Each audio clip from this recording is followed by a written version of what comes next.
Hi, I'm Chris McBrien, a Gen-Xer, and the pop culture from my generation is awesome. And I'm Yancey Eaton, a millennial, and the pop culture from my generation is dope. Episode 39, Airplane Movie Review.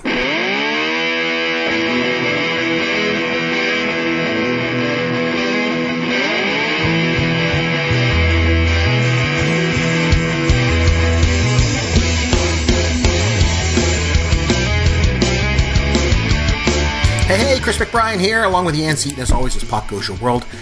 Yancey, we're going to be talking about one of my favorite movies of all time tonight. But before I do that, I just wanted to mention something quickly, if I could. We've mentioned here on the show, last couple of weeks and, time and time again, about some of the things that we got going on in our lives. And I was mentioning I'm going to be going to see ZZ Top. And I would just like to say, hey, I'm making it official here. You know who I'm going to go see ZZ Top with? None other than our good friend, Caveman himself, Derek Myers from the show. Very nice. We've had him on. Guest. Two-time guest. He's been on. He did the remake show and he did the Easter egg show with us. He's going to go and see ZZ Top with me. So I'm pretty excited about that. Derek's a great guy. He and I have been friends for about 20 years and I'm really looking forward. I don't get a chance to see him very much anymore. So we're going to go together and go and see ZZ Top. So I'm really, really excited about that. So I just wanted to share that with everybody. So that's awesome. So when exactly is that concert? Because I feel like the anticipation is building up for me just as much for you. You know what I mean? Well, it should, because remember if you remember originally, I invited you to get on a plane and fly up here and come to Canada and go, but you can't do that, which I understand. It's actually on June the 3rd. The concert's going to be at Casino Rama, which is here in but it's in central Ontario in a city called Orillia, just outside of Orillia. There's like this casino there, and that's where they're going to be playing. It's going to be huge, and it's going to be a great time. We got great seats. Really, really looking forward to that. So, anyway, are you ready to get started? I am more than ready. Let's do this. All right, let's go. I don't want to get a whole bunch of hate mail and stuff. I think Jaws is one of the greatest movies ever made. Have you seen it, Chris? It was awesome. And I literally lost it. Night of the Living Dead. That movie literally terrified me. People were running out of the theater. Wait, what? See, I'm young, I'm hip, and I speak the language of the streets. Yes, word.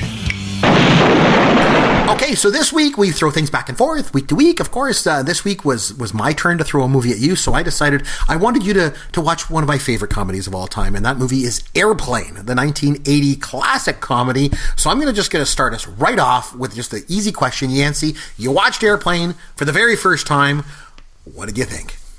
Okay, just as a little bit of a spoiler, Chris and I've mentioned this before, we don't like to talk about movies or anything that we're going to talk about on that show beforehand. Right. In this case, though, I could not resist. Chris was at work. I had gotten off early that afternoon, and I was watching it, and I just had to just text him multiple times, just line after line, and taking screenshots and send them to him. This movie was a lot funnier. Believe it or not, I wasn't expecting this, but I actually thought it was a lot funnier than Blazing Saddles was. Yeah. And if you remember when we did our episode on our funniest movies ever, I had Blazing Saddles 2, but I had Airplane number 1. Mm-hmm. I agree with you. Airplane is funnier, yep. Yep, you're right. So I thought overall it was, from top to bottom, just a funnier film. I think they're very, very similar, where it felt like these writers just had a bunch of little jokes, and there's a lot of puns, and there's just there's props, and there's a lot of things going on. They kind of felt the same in that sense, but I think Airplane, from start to finish, not to take anything away from Blazing Saddles, but it just did the same thing, but much, much better. Does that make sense? Oh yeah, absolutely. So a little bit of history on this. So this and this is gonna be an interesting take tonight, because you've seen it once, and I've seen this movie probably a bazillion times. I just love this movie. I love it so much. So the directors, there's 3 directors of this movie. You probably saw that. I don't know. Jim Abrams, David Zucker, Jerry Zucker. So, and they went on to do things like Hot Shots and Top Secret, the Naked Gun movies, that kind of thing. So just as a little bit of history of this. So when they were going to university together, they started this theater group, and it was called Kentucky Fried Theater. And, they did sketch comedy. Now, here's the thing. Okay, so unlike millennials, like yourself, no offense, but you guys have so much at your disposal when it comes to being creative. If you and I decide, hey, you know what we'd like to do? Let's get on a microphone and do a podcast. Hey, guess what? We can do that, and we're doing that right now. There's very little barrier to entry. Very, very little. And the playing field is very leveled. And heck, nowadays on your phone, I could take a video. I have easy access to software to edit that video, and I have a place to distribute that video on somewhere like YouTube. So, there's opportunities for me to, for us to get stuff out, for if you want to be creative. Back in the 70s, that wasn't the case, right? So there was this underground comedy movement that was going on right across the country, right? And these were people who were very, very creative, and they had an outlet, and they wanted to do this kind of stuff. But the problem is, the studios didn't want anything to do with these guys. The studio system was just kind of getting revolutionized in the 70s, you know, early 70s with stuff like Easy Rider and stuff like that. The studio system kind of collapsed, right? But up until then, like still, you couldn't just make a movie. You didn't have access to a studio or all that equipment and stuff like that. So there was underground comedy movements right across the country. Things like Second City in Chicago, or National Lampoon's a good example, like Lemmings. So National Lampoon Lemmings that had guys like Belushi and, you know, Chevy Chase and guys like that were involved in it. And then also they had this Kentucky Fried Theater. So these guys were doing this, and that was Zaz. I'll refer to them as Zaz, okay? Like Abram Zucker. Or Az. Oh, my. Or Az, yeah, AZZ, you know, we'll call them Zaz for the, you know, our purposes. I'm a child. Yeah, that's all good. So then they went on and they decided, hey, we want to film some of this stuff. Let's put together some of our favorite sketches, right? And what they would do is they would run at night, like a videotape recorder at night, and run it all night long and just record everything that was on TV. And in the morning they'd come, they'd play it, and they just see all the things that were on TV at night, and they try and spoof it. So they try and spoof commercials, and B movies used to run late at night and all this stuff. And they ended up putting it all together, and they called it the Kentucky Fried Movie. And you should look it up, Yancey. You know, it was sort of an underground thing. And so anyway, so they did that, and the Kentucky Fried Movie was like, other people like John Landis was involved, and they had actors like George Kennedy and Bill Bixby and George Lazenby, Donald Sutherland, all guys like that, right? And it's basically a parody. That movie was like a parody of exploitation movies and disaster films and kung fu movies and blaxploitation films. But anyway, it gained a bit of a cult following, right? And the thing was, that gave them an opportunity to do more. So all of a sudden they're like, hey, you know, we had a little bit of success with this Kentucky Fried Movie. Let's go back to the well once more. And basically we have an idea. Let's do a full-length remake of a disaster movie. So one of the recordings that they had when they were recording at night was this movie from 1957 called 0 Hour. Okay, it's with Dana Andrews and Sterling Hayden. And basically, it's this B movie in black and white about a plane. You know, it's a flight where people on the flight get food poisoning, and then they had to find a passenger to fly the plane. Probably sounds pretty familiar, huh, Yancey? And it does, yes. So what they did was they went out and they bought the rights to this movie, and they decided they were going to do a shot-for-shot remake of 0 Hour. And they started doing it, and they realized, well, maybe this isn't such a good idea. You know, maybe instead what we'll do is we'll just spoof the movie. And so that's what they did. And that's why they play the movie so seriously in a lot of the scenes.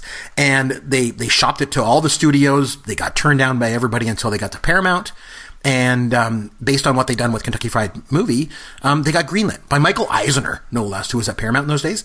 And he's at Disney now, right? Yes, he is. The same Eisner? And okay. Yeah, same guy. And the only thing was that Paramount insisted that they shoot this movie in color. And that was the only thing. They said, you got to shoot it in color. They wanted to shoot it in black and white like 0 Hour. So I know comedy is best when it's played straight, but this movie takes it to a whole new level. So what do you think about that? It's one of those things where I was immediately questioning like what characters were trying to be serious, and like I didn't know if the joke in itself was that they were playing it straight, or that I don't know, the level of actual self-awareness in this. Like in Blazing Saddles, it's very apparent, especially towards the second act of the movie, where like they're in on it too, and they even acknowledge as such, like openly on the screen, you know, we work for Mel Brooks kind of thing. With this one, like you said, like they were playing it so straight the entire time, where I mean, it's designed to be funny, and it is funny, but they're not giving you anything. You know what I mean? Like they're not letting you in on the secret that like they know that it's ridiculous, if that makes any sense. Well, you know, even the actors that they hired, so they wanted to do this as straight as possible. Because remember, they're trying to do a shot-for-shot remake of 0 Hour. So you take that in context, right? So the actors that they go out and try and get all these like super serious actors. Like they got Robert Stack and Peter Graves and Lloyd Bridges, even Leslie Nielsen. And the thing is, you know, you probably know, most people listening know Leslie Nielsen as this, you know, comedic genius actor. But the thing was, right, at the time of that movie, he was a serious Hollywood actor, mostly in B movies. But it wasn't until after this movie that he reinvented himself as a comedic actor. You know, he was a serious guy up until that point. And see, I I actually, not to cut you off, but no, I of didn't course. know that. Like, I went into this just assuming naturally that Leslie Nielsen was the star and he was kind of doing all of the comedic heavy lifting, and it's not like that at all in this film. I was actually surprised, just like I mentioned with Gene Wilder in Blazing Saddles. I was surprised at how little Leslie Nielsen was actually in the movie and how little dialogue he actually had. I was expecting so much more from him, and I thought this movie was basically like starring Leslie Nielsen. You know what I mean? Well, because if you come into this knowing like The Naked Gun, for example, you think, okay, well, it's going to be another one like that. Leslie Nielsen's the star of this movie, but it's not the case. Like I say, because up until that point, he was a serious actor in Hollywood, just like all those other guys. And it was a bit of a breakout role because he just nailed it so perfectly. I think a couple of them had trouble with it, with the idea, and didn't. The only one I think was Robert Stack. Robert Stack kind of got it. He's like, okay, I understand what we're trying to do here. And even Leslie Nielsen was having trouble when they first brought him in to read and to do some of the first scenes. He was really struggling. So what they did was they sat him down and they said, here you go, watch 0 Hour, and they made him watch the movie. And he's like, got it. Okay, I know how to play this. And there was not a problem from that point forward. He just nailed it. And funny enough, you know me, I always like talking about like who the studio wanted and who they didn't cast and things like that. So when they came up with this idea and they pitched it to Michael Eisner and, you know, he bought it and said, okay, we can do this. The studio wanted comedic actors. Right? They were said, well, you got to get Bill Murray and Chevy Chase to do this, right? They also suggested Dom DeLuise to play the part of the doctor, to play Leslie Nielsen's character. And they even suggested Barry Manilow would make a good Ted Stryker. And you know who actually came in to read? Here's a millennial connection for you. Guess who came in to read for the part of Ted Stryker? Bruce Jenner. As you millennials know her, Caitlyn Jenner actually came in to read for the part of Stryker. So it was just amazing. No way. But I mean, the look of the movie, like, it's just, what do you think of like just kind of the look, kind of the way it's all shot and done, and the way the scenes are? What's your overall take?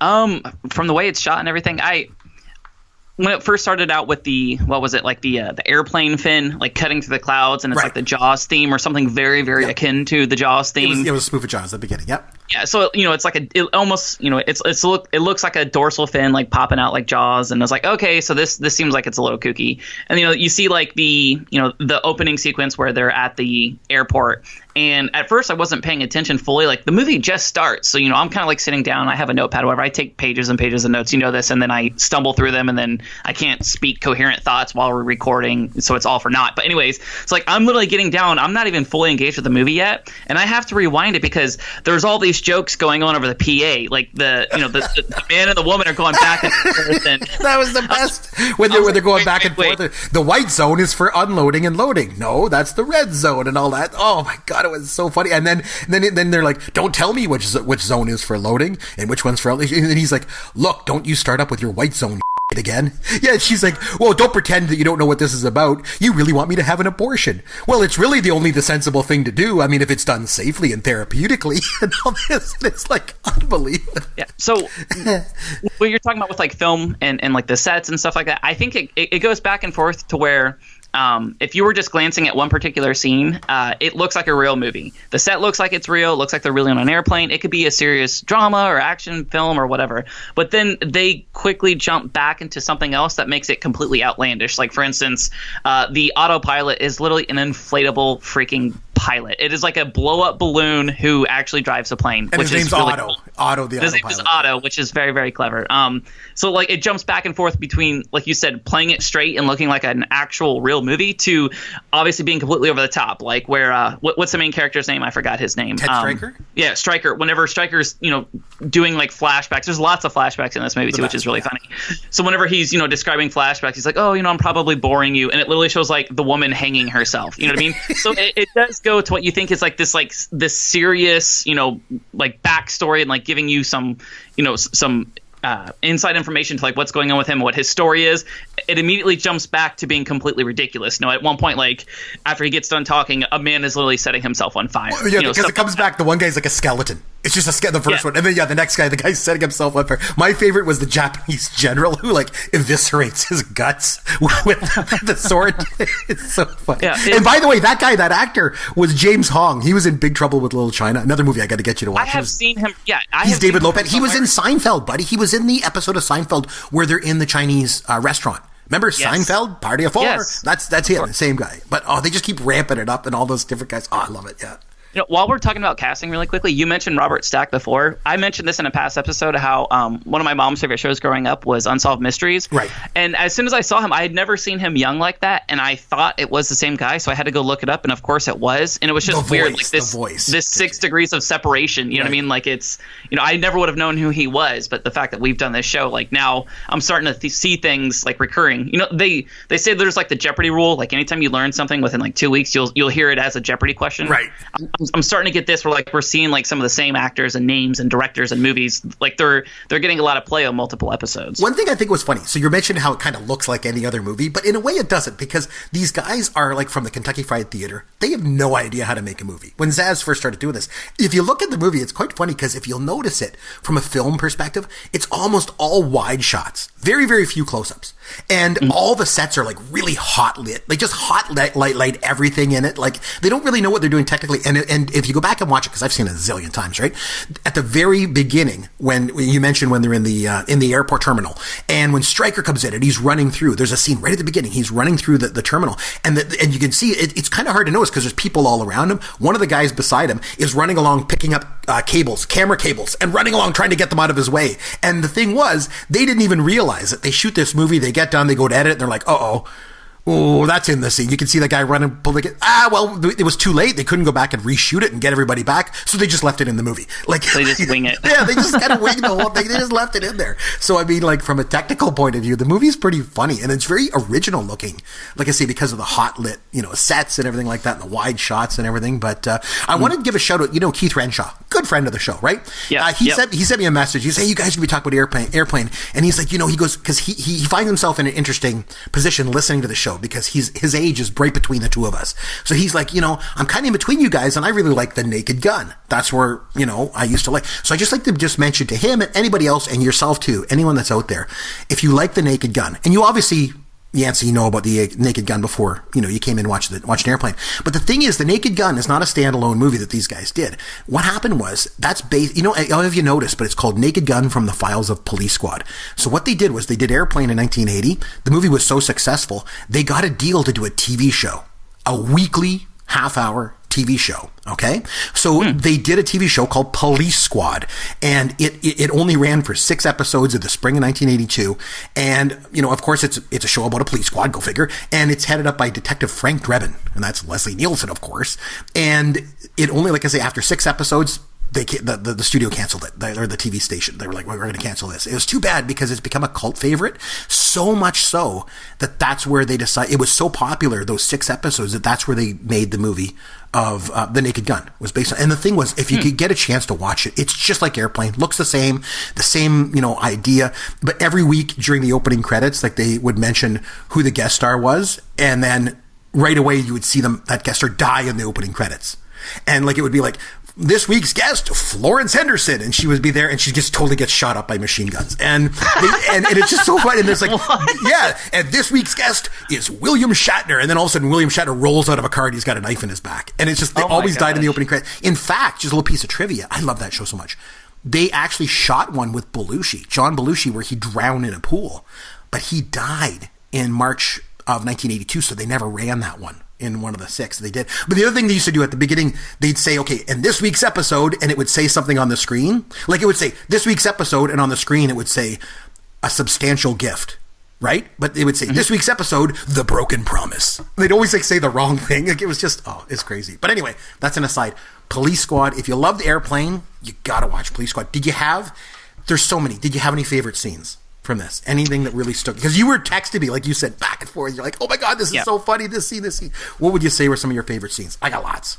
Honestly, I think, I don't even know where to start. I love Kareem Abdul-Jabbar in this, and I didn't realize that he was in this film. So as soon as I see him, I'm like, that's Kareem. And my wife goes, what? I'm like, that's Kareem Abdul-Jabbar. She's like, I don't know who that is. I'm like, he's only the leading scorer in NBA history. You know what I mean? Like, he was the man, She's like the kid where he's like, my dad says you don't work hard enough on defense. He's like, I'm out there busting my buns every night. He goes, tell your old man to drag Walton and Linear up and down the court for 48 minutes. Yeah.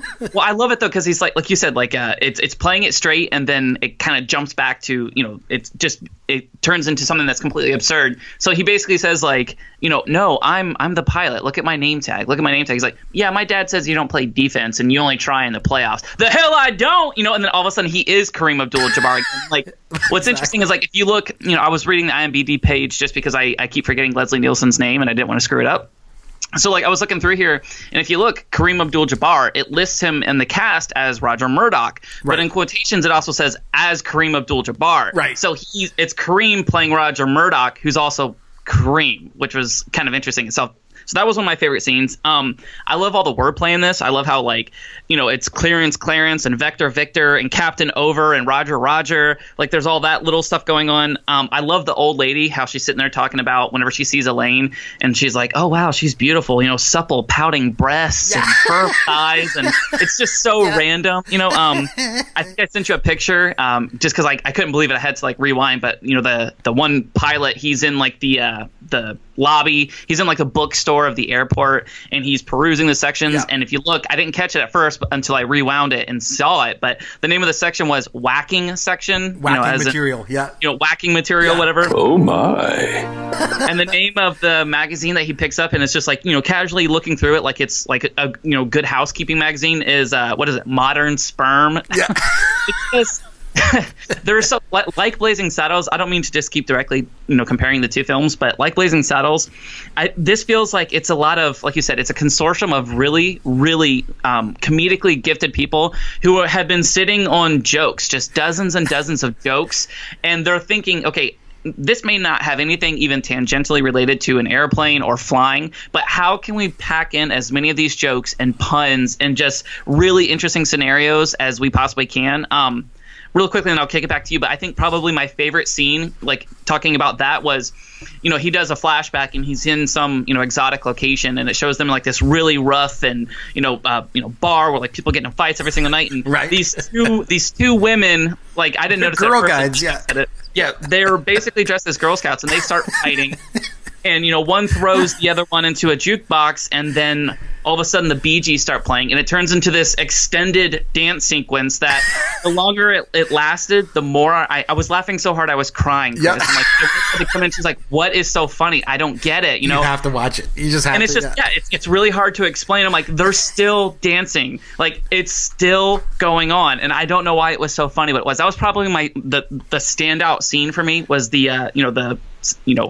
him basically being, like a John Travolta character and dancing around stuff, just because it literally had nothing to do with the film. It was just something funny that they wanted to insert into it, and it honestly, it worked so well. And how about that flashback when they were in the Peace Corps, and then and she's doing like a Tupperware party with all the Native women, and they're all like looking at this Tupperware like, what the hell is this for? They have no idea. They got like a bone in their nose and a plate lip. What the hell is this Tupperware? And she's like, or he teaches them basketball. He teaches the natives. He teaches them basketball, and he's going to teach them baseball. But I like, because she's explaining the Tupperware to them, and then she goes, it'll keep hot dog buns fresh for weeks. And they're like, what the hell? They've never seen a hot dog bun in their life. And then a couple other scenes I just love so much. Remember the little girl? She's like 6, and then the little boy, and he's dressed in a suit, and she's all dressed nice. And then he comes by, and he's like, would you like to have some coffee?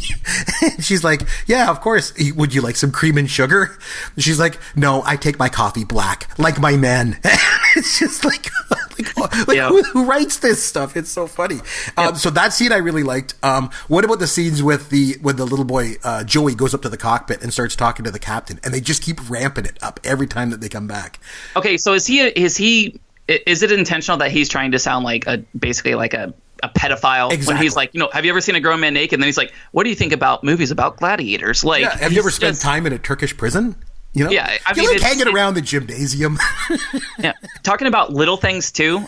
This is one of those movies where, like, I think it does have a ton of rewatchability, simply because there are so many things going on in the background too. Where, I was able to catch some of them the first time, but I know I've missed some. Like, before the plane takes off, you see the African American gentleman outside the plane, and he's working on it, like he's like a maintenance guy, a mechanic or something. He's cleaning up the windows. Yeah, he's cleaning the windows, and the funniest part is too, I don't know if you noticed, but like he takes out a dipstick, like an oil dipstick, as if this Boeing 757 has a little oil dipstick like you'd find in like a lawnmower. something like that. It's so stupid to me. Or sorry to interrupt. You know who that guy was? Again, you're not going to have any idea, but that was Jimmy Walker. So Jimmy Walker was in a show in the 70s called Good Times, and he used to say dynamite. And I know you're a millennial, you're going to have no idea what that means, but he was the guy that was like brushing off the window or wiping the window off and then fell off. I love that scene. I love the really, like I said, I keep mentioning this, but like just really clever wordplay where they're like, "Are you nervous?" "Yes." "First time?" Like as if, to imply, "Oh, is it your first time flying?" Yeah. And he responds with, "No, I've been nervous lots of times." Just like really, it's clever. It's like, I don't know. They're really simple word jokes, but they work so well. Like the doctor talking on the phone where he's talking to ham, but he's also talking to the Mayo Clinic. Yep. And at one point he says, "Give me ham on 5, but hold the mayo." Yep. It's just dumb, but like I said, I chuckled so many times in this. There were a couple points where, like I said, the whacking section, when I saw that, maybe it's funnier because I am a male. I laughed so hard I cried for that. The dancing sequence, I laughed so hard. I like when Elaine comes around and she's giving out reading material to everybody, and she's like, "Would you like something to read?" God. And the girl's like, "Do you have anything light?" And she's, "How about this leaflet, famous Jewish sports legends?" And it's like one little piece of paper.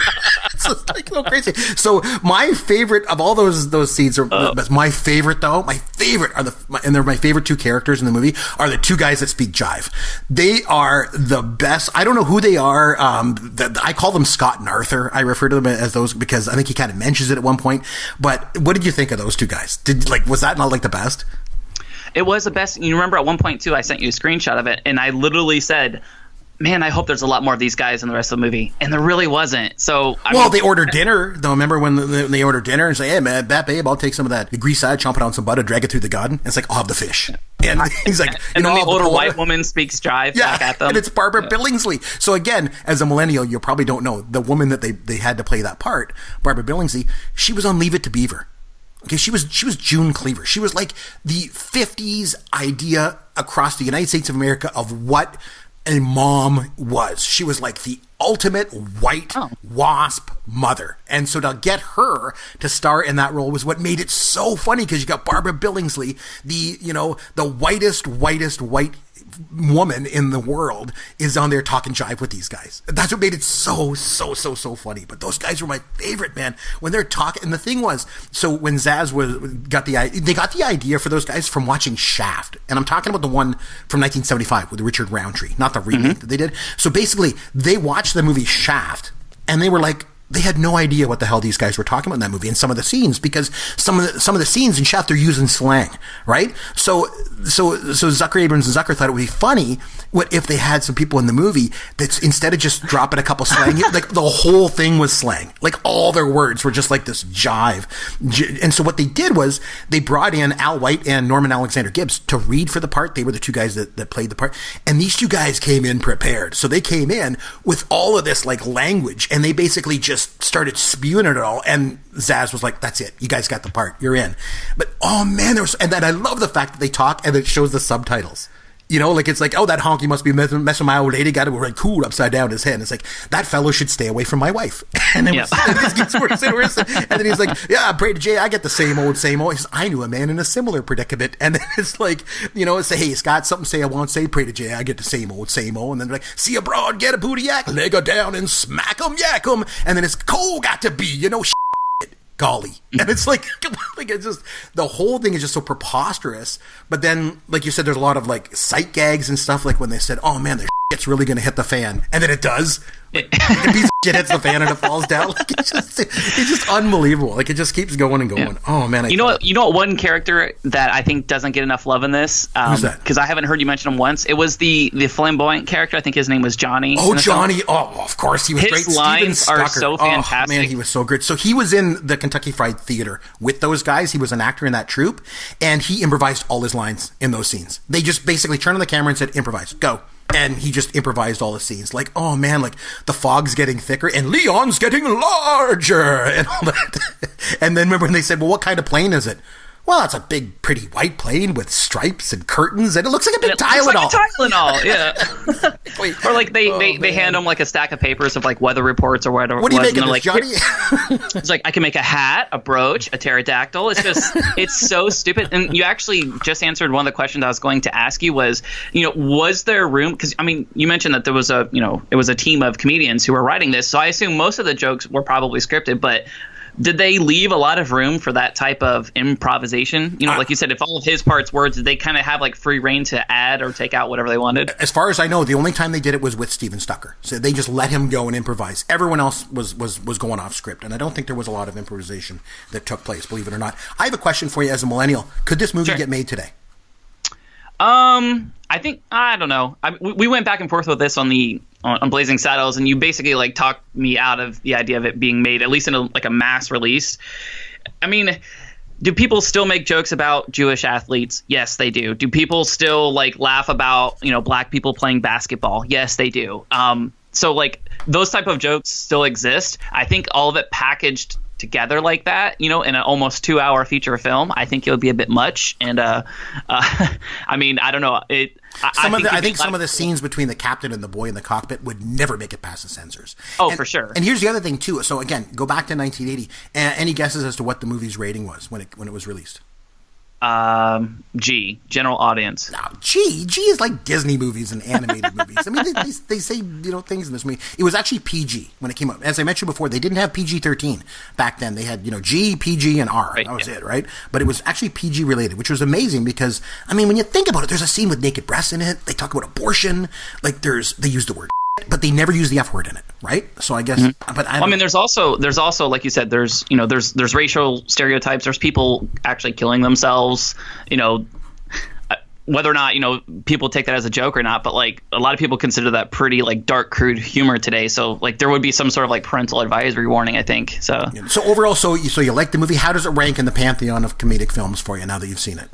Okay, so I don't ever want to go like super high just because I know that something has, a lot of historical like sway with people, knowing that like there's a huge swath of the population that already likes it. So I should like it too if I want to be, seen as, reasonable or that my opinion matters. But anytime a movie can make me laugh multiple times so hard that like I'm wincing and I'm gasping for air and I'm literally crying, like I said, it did that with at least 2 of the scenes, and I was just steady laughing throughout this entire film. It was so funny, and I was kind of exposed with this to like a brand of comedy that I'm not typically exposed to.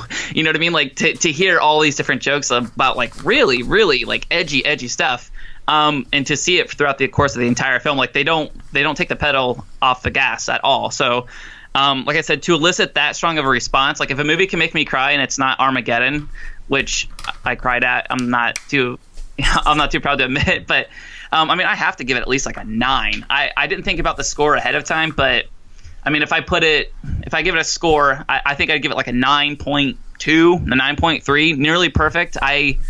There's only a handful of films I've ever seen, Chris, that I think I've laughed more. So okay, so my question is, I can't remember when we did our comedy show we ranked our favorite comedy movies of all time, the funniest movies ever made. Do you remember what was your number 1? Oh gosh, I can't. See, that's just off the top of your head. What would you say from the millennial generation would be like one of the top comedy movies ever made? Maybe like 40-Year-Old Virgin or Superbad. Okay, so one of those two. How would it rank against those? Better, worse, before, after? What do you think?